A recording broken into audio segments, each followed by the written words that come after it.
Hello ವೀಕ್ಷಕರೇ, welcome to ವಿದು ರಂಗರುಚಿ creations. ಇವತ್ತಿನ ವಿಡಿಯೋದಲ್ಲಿ ನಿಮಗೆ ನುಗ್ಗೆಕಾಯಿ ಮತ್ತು ಮುಲ್ಲಂಗಿನ ಬಳಸ್ಕೊಂಡು ಸಾಂಬಾರು ಹೇಗೆ ಮಾಡೋದು ಅಂತೇಳಿ ತೋರಿಸ್ಕೊಡ್ತೀನಿ. ಇದನ್ನು ನೀವು ಕ್ವಿಕ್ಕಾಗಿ, ಸಿಂಪಲ್ಲಾಗಿ, ಈಸಿಯಾಗಿ ನೀವು ಮಾಡ್ಕೊಳ್ಬೋದು. ಇದರಲ್ಲಿ ನಾನು ಈಸಿಯಾಗಿ ಹೇಗೆ ಮಾಡ್ಕೊಳ್ಳೋದು ಅಂತೇಳಿ ಟಿಪ್ಸ್ ಕೂಡ ಹೇಳ್ತೀನಿ. ಸ್ಕಿಪ್ ಮಾಡದೆ ಫುಲ್ ವಿಡಿಯೋನ ನೋಡಿ. ಇದನ್ನು ನೀವು ಅನ್ನದ ಜೊತೆಗೆ, ಮುದ್ದೆ ಜೊತೆಗೆ, ದೋಸೆ ಜೊತೆಗೆ ಸವಿಬೋದು. ತುಂಬ ಟೇಸ್ಟಿಯಾಗಿರುತ್ತೆ. ಬನ್ನಿ ಹೇಗೆ ಮಾಡೋದು ಅಂತೇಳಿ ನೋಡೋಣ.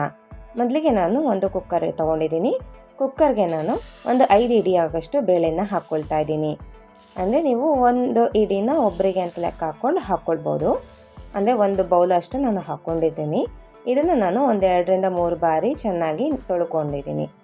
ನೋಡಿ, ತೊಳ್ಕೊಂಡಿದ್ದೀನಿ. ಈಗ ಇದಕ್ಕೆ ನಾನು ಒಂದು 2 ಮೀಡಿಯಮ್ ಸೈಜ್ ಟೊಮ್ಯಾಟೋನ ಚಿಕ್ಕ ಚಿಕ್ಕದಾಗಿ ಕಟ್ ಮಾಡ್ಕೊಂಡು ಹಾಕ್ಕೊಳ್ತಿದ್ದೀನಿ. ಹಾಗೆ ಒಂದು 10 ಹಸಿಮೆಣ್ಸಿನ್ಕಾಯಿನ ಉದ್ದುದಕ್ಕೆ ಕಟ್ ಮಾಡ್ಕೊಂಡು ಹಾಕ್ಕೊಳ್ತಿದ್ದೀನಿ. ಹಾಗೆ ಚಿಟಿಕೆ ಅರಿಶಿನ, 1 ಟೇಬಲ್ ಸ್ಪೂನ್ ಎಣ್ಣೆನ ಹಾಕ್ಕೊಳ್ತಿದ್ದೀನಿ. ಎಣ್ಣೆ ಹಾಕೋದ್ರಿಂದ ಬೇಳೆ ಎಲ್ಲ ಚೆನ್ನಾಗಿ ಬೇಯುತ್ತೆ. ಈಗ ಇದಕ್ಕೆ ನಾನು ನೀರನ್ನ ಹಾಕ್ಕೊಳ್ತಾ ಇದ್ದೀನಿ. ನೀವು ಹಸಿಮೆಣ್ಸಿನ್ಕಾಯಿ ಬೇಡ ಅನ್ನೋರು ಸ್ಕಿಪ್ ಮಾಡ್ಕೊಂಡು ಖಾರದ ಪುಡಿ ಕೂಡ ಹಾಕ್ಕೊಳ್ಬೋದು. ನೋಡಿ, ಈಗ ನಾನು ನೀರನ್ನು ಹಾಕ್ಕೊಂಡು ಇದರೊಳಗಡೆ ಒಂದು ಸ್ಟೀಲ್ ಬಟ್ಲನ್ನ ಇಟ್ಕೊಳ್ತಾ ಇದ್ದೀನಿ. ನೋಡಿ, ಸ್ಟೀಲ್ದೇ ತಗೊಳ್ಳಿ. ಆ ಸ್ಟೀಲ್ ಬಟ್ಲೊಳಗಡೆ ನಾನು ಈಗ ತರಕಾರಿಗಳನ್ನ ಹಾಕ್ಕೊಳ್ತಿದ್ದೀನಿ. ಅಂದರೆ ಒಂದು ಮೂಲಂಗಿನ ಸಿಪ್ಪೆ ತೆಗೆದು ಚಿಕ್ಕ ಚಿಕ್ಕದಾಗಿ ಕಟ್ ಮಾಡಿಕೊಂಡು ಹಾಕ್ಕೊಳ್ತಾ ಇದ್ದೀನಿ.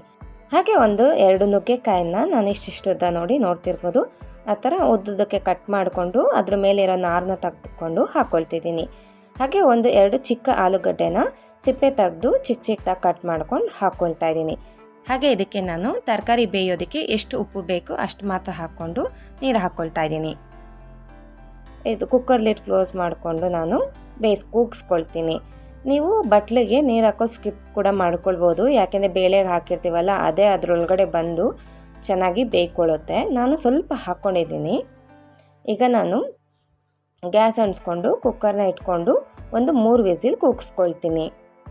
ನೋಡಿ, ಈಗ 3 ವಿಸಿಲ್ ಕೂಗಿಸ್ಕೊಂಡಿದ್ದೀನಿ. ಗಾಳಿ ಎಲ್ಲ ಹೋಗಿದೆ, ನೋಡ್ತಿರ್ಬೋದು, ತಣ್ಣಗಾಗಿದೆ. ಈಗ ನಾನು ಕುಕ್ಕರ್ ಲಿಡ್ನ ಓಪನ್ ಮಾಡ್ಕೊಳ್ತಾ ಇದ್ದೀನಿ.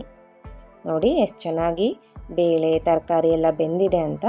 ನಾನೀಗ ಆ ಸ್ಟೀಲ್ ಬಟ್ಲನ್ನ, ಅಂದರೆ ತರಕಾರಿ ಬೇಯಿಸ್ಕೊಂಡಿರೋದನ್ನ ಸೈಡ್ಗೆ ಇಟ್ಕೊಂಡು ನಾನು ಬೇಳೆ ಮತ್ತು ಟೊಮ್ಯಾಟೋನ ಬೇಯಿಸ್ಕೊಂಡಿದ್ದೀವಲ್ಲ, ಇದನ್ನು ನಾನು ಚೆನ್ನಾಗಿ ಮಸ್ಕೊಳ್ತೀನಿ.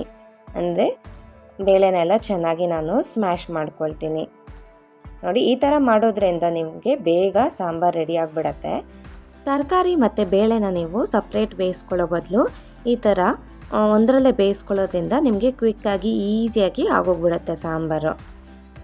ಈಗ ನಾನು ಸಾಂಬಾರಿಗೆ ಒಗ್ಗರಣೆ ಹಾಕ್ಕೊಳ್ತೀನಿ. ಒಗ್ಗರಣೆ ಹಾಕ್ಕೊಳ್ಳೋದಕ್ಕೆ ನಾನು ಗ್ಯಾಸ್ ಅಂಟಿಸ್ಕೊಂಡು ಒಂದು ಪಾತ್ರೆನ ಇಟ್ಕೊಂಡಿದ್ದೀನಿ. ಪಾತ್ರೆಗೆ 1 ಟೇಬಲ್ ಸ್ಪೂನ್ ತುಪ್ಪ, ಹಾಗೆ 2ರಿಂದ 3 ಟೇಬಲ್ ಸ್ಪೂನ್ ಎಣ್ಣೆನ ಹಾಕ್ಕೊಳ್ತಾ ಇದ್ದೀನಿ. ತುಪ್ಪ ಹಾಕೋದ್ರಿಂದ ಸಾಂಬಾರು ಟೇಸ್ಟು ತುಂಬ ಚೆನ್ನಾಗಿರುತ್ತೆ. ನೋಡಿ, ಎಣ್ಣೆ ತುಪ್ಪ ಕಾದಿದೆ. ಈಗ ಇದಕ್ಕೆ ನಾನು ಸಾಸಿವೆ ಮತ್ತು ಜೀರಿಗೆನ ಹಾಕ್ಕೊಳ್ತಿದ್ದೀನಿ. ಸಾಸಿವೆ ಜೀರಿಗೆ ಚಟಪಟ ಅಂದಮೇಲೆ ಇದಕ್ಕೆ ನಾನು ಕರಿಬೇವು ಮತ್ತು ಒಣಮೆಣ್ಸಿನ್ಕಾಯಿನ ಮುರಿದು ಹಾಕ್ಕೊಳ್ತಿದ್ದೀನಿ.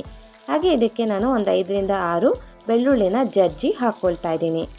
ನೋಡಿ, ಇದನ್ನೆಲ್ಲ ನಾನು ಚೆನ್ನಾಗಿ ಫ್ರೈ ಮಾಡ್ಕೊಳ್ತಿದ್ದೀನಿ. ಬೆಳ್ಳುಳ್ಳಿನ ನೀವು ಬೇಳೆ ಜೊತೆಗೂ ಕೂಡ ಹಾಕಿ ಬೇಯಿಸ್ಕೊಳ್ಬೋದು, ಅಥವಾ ನೀವು ಒಗ್ಗರಣೆಯಲ್ಲಿ ಜಜ್ಜಿ ಹಾಕ್ಕೊಂಡು ಕೂಡ ಬೇಯಿಸ್ಕೊಳ್ಬೋದು. ನೋಡಿ, ಈಗ ನಾನು ಒಂದು ಮೀಡಿಯಮ್ ಸೈಜ್ ಈರುಳ್ಳಿನ ಉದ್ದುದಕ್ಕೆ ಕಟ್ ಮಾಡ್ಕೊಂಡು ಹಾಕ್ಕೊಂಡಿದ್ದೀನಿ. ಈರುಳ್ಳಿ ಎಲ್ಲ ಸ್ವಲ್ಪ ಸಾಫ್ಟ್ ಆಗೋವರೆಗೂ ಚೆನ್ನಾಗಿ ನಾವು ಫ್ರೈ ಮಾಡ್ಕೊಳ್ಬೇಕಾಗತ್ತೆ. ಈ ಸಾಂಬಾರು ನಿಮಗೆ ತುಂಬ ಟೇಸ್ಟಿಯಾಗಿರುತ್ತೆ. ಅನ್ನ ಜೊತೆಗೆ ಮಾತ್ರ ಒಳ್ಳೆ ಕಾಂಬಿನೇಷನ್ ಅಂತಲೇ ಹೇಳ್ಬೋದು. ನುಗ್ಗೆಕಾಯಿ ಬಳಸೋದ್ರಿಂದ ತುಂಬ ಆರೋಗ್ಯಕ್ಕೆ ಒಳ್ಳೆಯದು. ನೋಡಿ, ಈಗ ಈರುಳ್ಳಿ ಎಲ್ಲ ಸಾಫ್ಟಾಗಿ ಬೆಂದಿದೆ.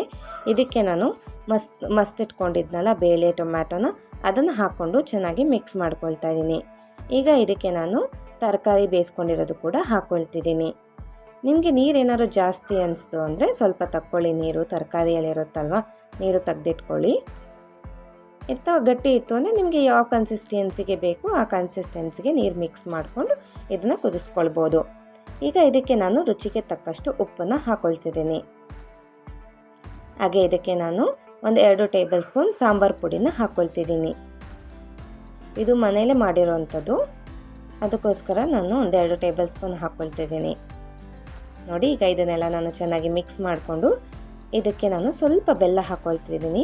ಬೆಲ್ಲ ಹಾಕೋದ್ರಿಂದ ಸಾಂಬಾರಿಗೆ ಟೇಸ್ಟ್ ತುಂಬ ಚೆನ್ನಾಗಿರುತ್ತೆ. ಬೆಲ್ಲ ಹಾಕ್ಕೊಂಡು ಇದನ್ನೆಲ್ಲ ಚೆನ್ನಾಗಿ ಮಿಕ್ಸ್ ಮಾಡಿಕೊಂಡು ಇದನ್ನು ನಾನು ಕುದಿಸ್ಕೊಳ್ತೀನಿ.